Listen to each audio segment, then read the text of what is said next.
કોંગ્રેસની જન આક્રોશ સભામાં જેની ઠુમ્મરે કર્યા છે આકરા પ્રહાર।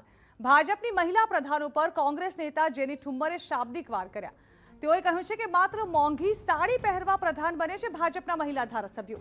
મહિલા પ્રધાનો 20-20 હજારની મોંઘી સાડીઓ પહેરીને વિધાનસભામાં આવે છે। મહિલાઓના પ્રશ્ન મુદ્દે મહિલા પ્રધાનો જ મૌન સેવી લે છે।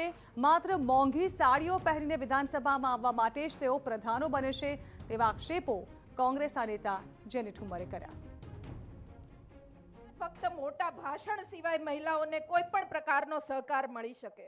મહિલા મંત્રીઓ ફક્ત મોંઘી સાડીઓ પહેરવા માટે મંત્રી બને છે। 20,000 થી વધારે રૂપિયાની સાડી પહેરીને વિધાનસભામાં જવાનું, તૈયાર થઈને બેસવાનું, પણ મહિલાનો ક્યાંય પ્રશ્ન ઊભો થાય તો એ જ મહિલા મંત્રીએ મૌન ધારણ કરીને સરકારની વાહવાહી કરવાની આ એક ટ્રેડિશન બની ગઈ છે। એ ટ્રેડિશન કોંગ્રેસ તોડે પાર કરવાની છે, એમાં મને કોઈ શંકા નથી।